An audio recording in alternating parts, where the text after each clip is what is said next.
This is Europe's fastest eroding coastline. And the great thing about living here is that the power of the sea produces some really beautiful places to go on holiday, see exotic wildlife, or just chill out and watch the world go by.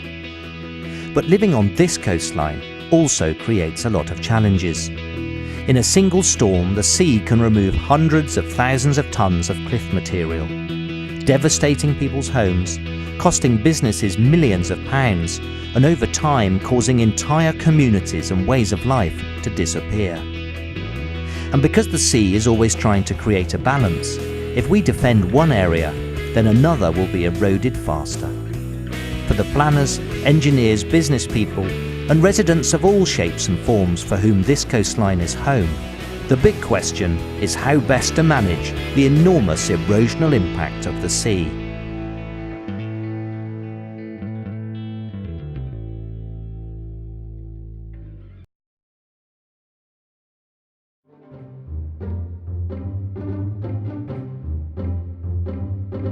Three key factors determine the speed of erosion of a coast: the geology, or the type of rock that make up the cliffs, the power of the waves hitting the shore, and what happens to the material that's been eroded.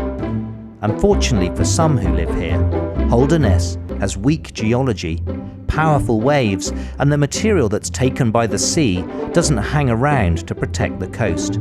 It's a perfect recipe for rapid erosion.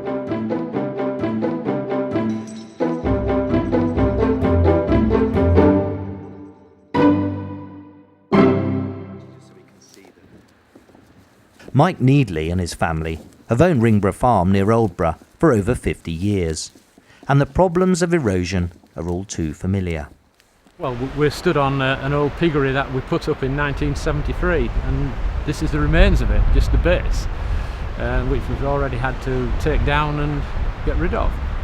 Well, the tower will disappear possibly next winter, and the other buildings we shall have to take down ourselves. Shot from the tower that's about to fall down, this home video shows just how much land the sea has consumed in the last 20 years. This is the piggery that Mike was standing on and is about to fall into the sea. With its 1.5 mile coastline, records show just how quickly Ringborough Farm's being eroded. In 1939, it covered 145 acres. As it loses between 1 and 2 metres a year, today it's not much over half that size, and Mike and his family aren't alone. It's all the way down the coast from Spurn Point up to Flamborough. Many farms have already gone in the sea, and they've had to either relocate, but most of them just pack in and give up. And it's not just farms that are being affected by the erosion. Houses, caravan parks and roads are all regularly taken by the sea. But to find the main reason this part of the world is being eroded so fast, we have to travel back more than 100,000 years. This is what the Holderness coastline looked at the start of the last ice age. A vast bed of chalk extended from where the village of Flamborough is today through Driffield, Cottingham and Beverley and on down past the Humber. But around 100,000 years ago, all that began to change. Then the ice age came, and the big sheet came down this way, the big thick sheet of ice, and it deposited the glacial debris underneath it. And when it retreated about 10,000 years ago and it all melted, all that debris was left. And basically that's what we're stood on now, which is predominantly boulder clay. So most of the 50 miles of our coastline is this fairly soft, unpredictable clay type material. And this is what the clay deposits look like today. Because the clay is only loosely bound together, it's easily eroded in 3 ways.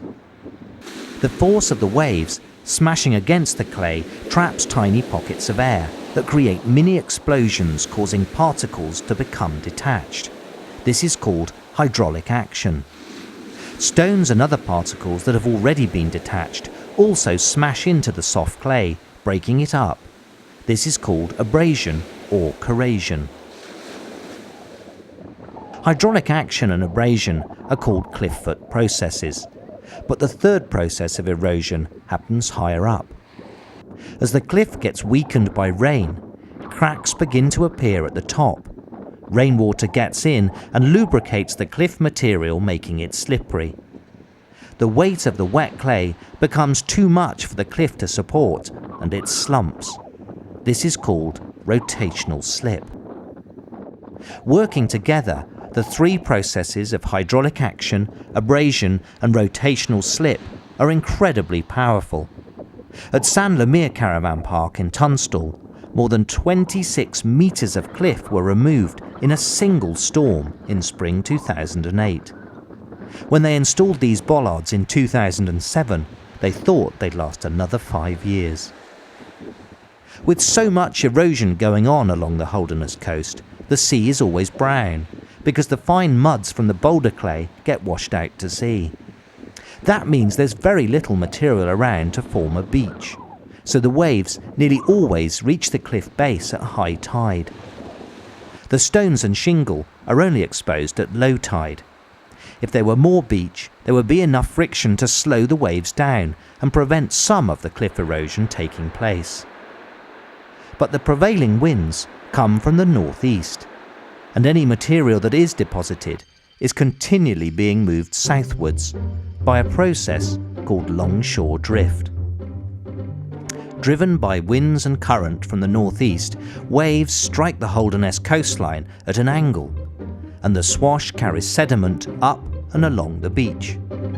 But when the wave retreats, the backwash pulls the sediments down at right angles. The result is that sand and shingle are slowly moved southwards along the shore. As they're moved around by the sea, any stones or other particles are also smoothed down as they rub against each other, a process called attrition. At the southern end of the Holderness coast, the sea meets the Humber estuary. Here the sand and shingle carried by the sea have been deposited to form a spit or beach that's only connected to land at one end. Known as Spurn Point, the spit performs a vital function in that it protects the Humber estuary from the erosional forces of the sea. It's also been designated a Site of Special Scientific Interest, or SSSI, and its birdlife attracts twitchers from around the world. It's internationally recognised for its value in nature conservation. The whole of the Humber now is a triple SI. It's a special protection area. The breeding birds on here is interesting. There's only small numbers, but the ones that like sandyoungs, ring plovers, little terns, oyster catchers. The wintering birds, the mud is really, really important. It's a vast feeding area for all the waders that congregate on there, both on passage and wintering. Dunlin, knot, redshank, bar-tailed godwits.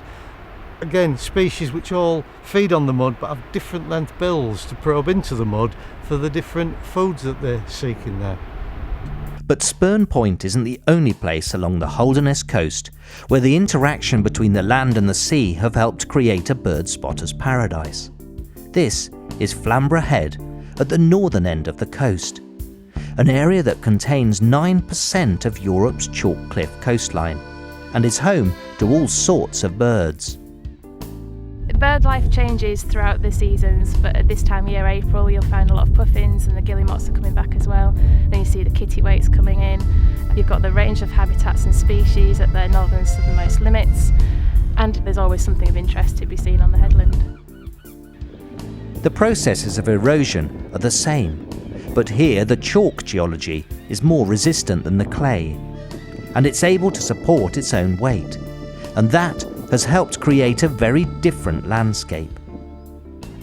The cliffs, arches, stacks and offshore platforms are all stages in a sequence of processes that lead to the erosion of the coast.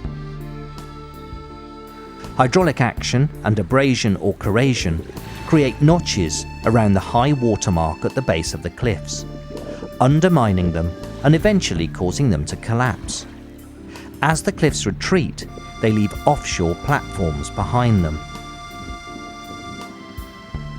Weaker points, such as joints, faults or bedding planes, are more easily enlarged by erosion. initially forming caves that later develop into arches.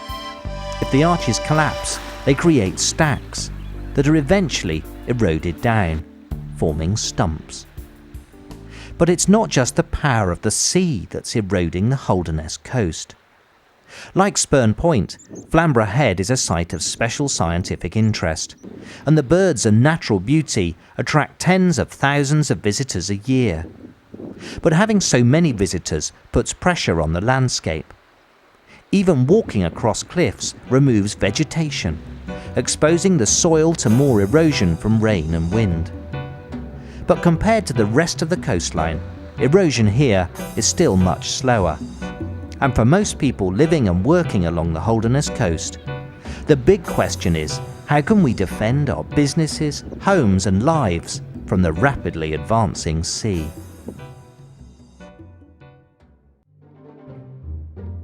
Since Roman times, 14 villages along the Holderness coast have been taken by the sea. People here know they can't stop the erosion altogether, but by building and maintaining defences, they can slow it down.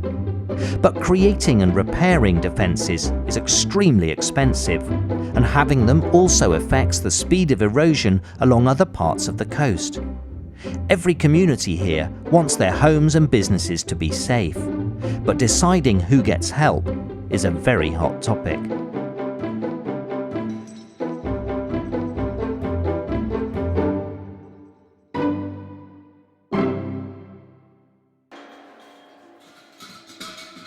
Mike Needley used to keep pigs and other animals, but when his piggery fell into the sea, he decided it simply wasn't worth building another one, so instead he's diversified into selling bottled gas. And the storage yard where he keeps the bottles is actually his old front garden. We moved about 10 years ago. We just simply relocated, built a new house, a new grain store, 300 years away from the sea. Unfortunately for Mike and his family, the economic benefits of protecting the coastal fringe of their farm are less than the costs of building defences. And under the current system, that means they don't get any help at all. No, the government don't help at all. Nothing at all. If we could get just even tax allowance for the amount of land that we lost every year, that would be something, but we can't even claim that. And at present prices around here, farmland's making about £5,000 to £5,500 an acre, and we're losing over an acre a year. Under the 1949 Coast Protection Act, local authorities have to decide which parts of the coast they want to protect and which ones to leave to erode naturally. They usually base their decisions on cost-benefit analysis. In other words, somewhere gets defended if the economic benefits outweigh the costs. In Holderness, that's meant building and maintaining defences in front of the three main population centres of Bridlington, Withensea and Hornsea. These are timber groins, which are the simplest forms of coastal engineering that we employ.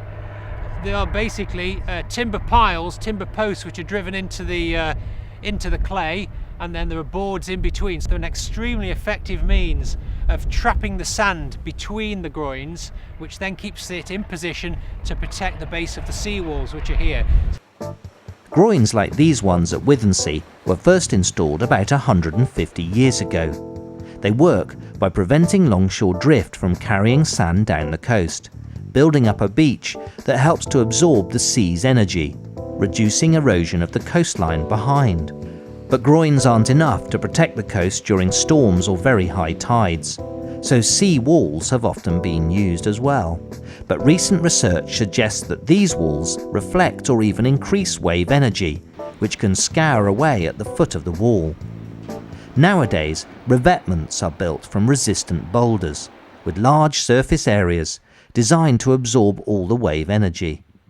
But they don't just use sea defences to protect areas of population. This is the village of Mappleton. Population just 249. Like many villages along the coast, Mappleton has felt the full force of the erosional impact of the sea. In the 40 or so years that he's lived here, George Motley has seen 75 metres of his garden disappear. Well, this fence was about 20 yards further out, and beyond that was I would say a good 60 yards of arable land, and as I say, he used to plough and plant it, and it went very rapidly. But unlike some of the larger villages nearby, Mappleton now has its own sea defences, and this is the reason why. At its closest point, the main road is just 34 metres from the sea, and the council say it was cheaper to build defences than move the road. But round here, lots of people say the other reason Mappleton's defended was sheer determination. When they first got the plans sorted out, they went to the ministry at York for approval. All the villages wrote and badgered that department. They moved to the next department to get rid of it, and we badgered that department with letters. And also then when it got to Parliament, whichever department it went through in the Parliament, we sent loads of letters, and so everybody got fed up with it, so they hurriedly saw to it and sent it on to the next person, until we eventually got it done in quick time, really. Built in 1991 at a cost of £1.9 million, the project used 60,000 tonnes of granite to create a boulder wall or revetment at the base of the cliff, and 2 large groins to prevent longshore drift and keep the sand in place, creating a beach and a new sense of community. Building the defences didn't just protect the road, it also gave local businesses like the garage the confidence to invest and develop. Well, back in late 80s, early 90s, before we had all the work done, it was a little bit questionable whether in maybe 20 years' time we'd have a main road through the village. If we didn't have a main road, we didn't have a business because we'd have no cars through. So it was a really good thing to get the coastal protection done. It gave us more confidence. Since 90 we've still kept in business and we've grown the business. So which is a great thing. Today, Graham Burton's garage employs around 20 people, providing important jobs in the village. But it's not just businesses that have benefited from the sea defences. Thanks to the groins, Mappleton's become a popular leisure beach, attracting tourists, fishermen and new residents. And because the sea defences guarantee the future of the village for at least 50 years, anyone wanting to move here can now get a mortgage. It wasn't really until we showed an interest in this house and to apply for a mortgage that we then came to realise, we might not get a mortgage, and that made us sort of think, well, we'll stick with this and see how far we go. But it opened our minds as to sort of how some areas people are going to struggle and not get one. We knew that the sea defences had been done, but we were still worried about how long they would last and would the mortgage company recognise the effect of it. And of course we did, and it's fantastic. It makes a big difference. But sustaining communities is rarely the main reason for building defences. And Mappleton isn't the only small village where infrastructure makes protection cost-effective. 25% of the nation's gas comes in through Easington. Last year saw the beginning of a 50-year delivery of Norwegian gas from the second biggest gas field in the North Sea called Ormen Lange. And without that gas, Great Britain would probably have a problem with its energy supplies. So Easington has a lot of protection around it. The groins and revetments at Easington should protect gas supplies for the next 50 years. But whatever the reason, building hard defences causes more erosion at the point they run out. Those rocks there in 91 were touching the cliff. Now if you can see over the rocks, that's 17 years. Now look how far the council bought that land, because they knew south of a groin like this it would whack the coast, but look in 17 years what it's done here. Despite the increased erosion to the south of the defences, some people in Mappleton would like to see the whole of the Holderness coast defended. But for coastal engineers like Mike Ball, that would not only be expensive, but could cause millions of people to be more susceptible to flooding. The Humber estuary is important because it's a massive watercourse. It drains about a seventh of all the rivers in England, I think. And the sediment that comes off our coast, a lot of it ends up in the Humber, in the bed of the Humber. And that is needed to maintain this environmental balance. And without this material, that environmental balance will be severely affected. And that could then, from a sustainability point of view, throw the problems that the people have here on the coast to the problems people will have inland with increased flooding due to a deeper river going further inland. And likewise on the beaches down in Lincolnshire, they rely on this material to safeguard their communities, because without this material, and down there it is soft engineering by and large, you have these dunes which protect the communities in the land behind. Without this material, those communities would flood. So it's extremely important. It's a sacrificial coastline. Maintaining defences is also expensive, and each year costs East Riding Council around £200,000. But with increased erosion either side of the defended areas, each year they end up jutting further and further out into the sea, making them more expensive to keep intact. And increasingly, building and maintaining defences isn't seen as a long-term strategy. Increasingly over the next few decades, say into the next 100 years, this coastline behind me will go back 300-400 metres. So increasingly these coastal towns will become promontories, which could be a real problem with sea level rise and climate change over that period. You're going to get deeper waters, there's going to be more wave attack on these promontories, and then the question will have to be asked, is it going to be sustainable to continue to maintain these defences, or in 100 years' time, say, will we have to roll communities back inland? All along the Holderness coast, there's evidence of old sea defences that are no longer being maintained. Ideas about how best to manage this coastline are changing. As costs escalate and concern about effects on the environment grow, defending parts of the coast is no longer seen as a long-term sustainable strategy. And many experts think we need to let natural cycles run their course. But for some people, the new sustainable strategy means their homes and businesses will suffer, and within their lifetimes, a few may even be lost altogether. Welcome to Kilnsey, the most southerly village on the Holderness coast, and a place that has a long history of being eroded by the sea. In the last 150 years, this village has lost over 300 metres of land. Because of costs and potential effects further down the coast, East Ridings Council has decided not to support sea defences here, angering many of the residents.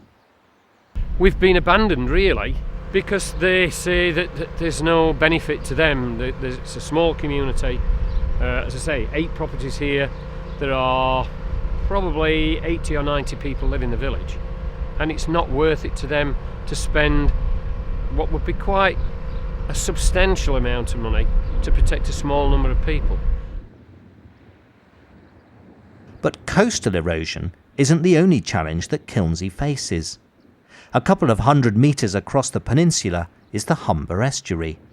And because the area is very low-lying, the whole village is susceptible to flooding, both from the sea and the Humber. We will probably within the next 100 years finish up as an island, and the other side of that is the property prices. It will be extremely difficult to sell property at the going rates because of the threat of the flooding, and as people use property now as a nest egg, that nest egg's disappeared.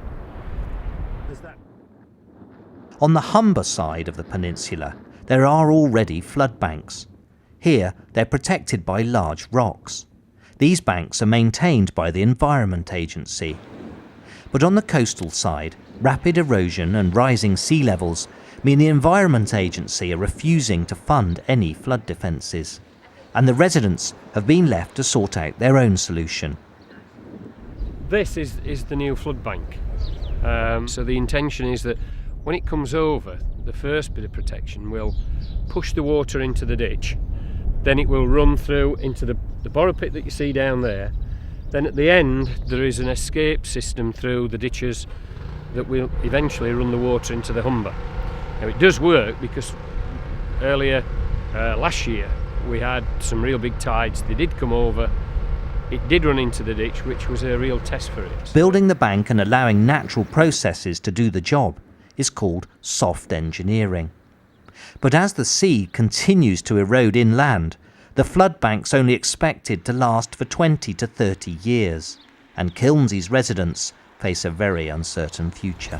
If you're living there now in Kilnsea, then I think you've got to realise that your house has a finite life, and that finite life isn't too far ahead in the future, I don't think, because the defences that were built last year I think will probably only last 20 years, something like that. I can't see them being extended for more than that. And so people in Kilnsea with properties have got to manage their expectations, if you like. It's a very difficult, it's a very emotive subject. Very difficult. And it's not just Kilnsea's residents that are affected by erosion.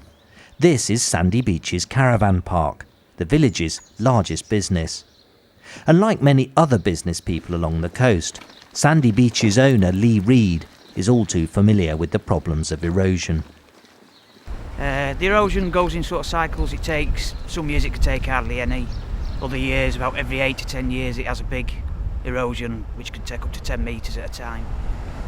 We've probably lost about 50 bases into the sea. Sandy Beaches is based on the site of a World War II army base called Fort William. During the war, groins were installed to create a beach and protect the gun emplacements and lookout towers from erosion by the sea. But without being maintained, the groins and the beach quickly disappeared, leaving the coastal buildings vulnerable to erosion. Back of the building fell off a couple of weeks ago, so that means now that we're going to have to demolish that building so that it's not dangerous to anybody walking onto the beach. That'll probably be demolished within the next 2 weeks. Obviously you're losing land, so you're losing land, your capital on your business as well. And we're knocking the buildings down. Obviously you've got to demolish them, which costs a lot of money. To help businesses like Lee's, the council have launched what's called a rollback scheme. Under the scheme, park owners are given favourable planning consideration if they want to move back onto agricultural land because their sites are being eroded by the sea. They're also allowed to build 5 new caravan bases for every 4 they lose. Lee's already bought the field behind his park and is hoping to roll the site back. But like Kilnsea's residents, his business faces an uncertain future. We're going through planning. We've bought the land and we're going through planning at the moment with it. But we expect that could take up to 12 months. I definitely believe they should be doing more to help. I mean, it's a good thriving business that brings a lot into the community. A lot of people, shops make out of it, post office, the local bars. So yeah, I do think they should help it a bit more. But increasingly, geographers, engineers and other experts say building sea defences isn't the answer, as they affect much larger areas by changing the movement of material along the shore. And any defences at Kilnsea could seriously affect Spurn Point to the south. Without the erosion, not just Kilnsea, much further up the East Yorkshire coast, Spurn would not exist. That may well affect the economics of northern Britain because of the size of the Humber estuary, and it may alter the shipping channels, the shipping lanes, the management of that system. As well as being a unique landform, Spurn Point's important for shipping in the area. At its tip is the UK's only permanently manned lifeboat station. There's also the launch and control point for Associated British Ports, the organisation responsible for escorting shipping up and down the Humber. Because of its economic importance, historically the strategy has been to maintain a permanent road link to the end of the spit, by literally trying to hold the spit in place. Man has intervened on the peninsula in ways of removing gravel, putting in timber groins and putting in concrete revetments and defences along the peninsula with a view of holding it in a fixed line. Now that's not what the peninsula wants to do, it wants to move. And we're now at that stage where we're allowing those man-made defences to break down and allowing the peninsula to wash over itself, and at the same time trying to keep the road link to the end for the RNLI and associated British ports intact. Allowing the defences to break down and gradually replacing the old built-up road with a new movable low-lying one is already having an effect. A few times a year, the sea washes sand over the peninsula into the Humber estuary. Very slowly, Spurn is once again on the move. In the short term, I think the Wildlife Trust is committed in ensuring that we have a road link down to the end. In the medium term, I think we will lose that public permanent road link, and we will have to look at more innovative ways of getting people out onto the headland. But I think the land spit is here for a very long time, but just not in the way that we know it. All along the Holderness coast, traditional management strategies that meant defending the land and trying to hold back the enormous force of the sea are giving way to more sustainable approaches. And often, that means rethinking the way we interact with the natural world.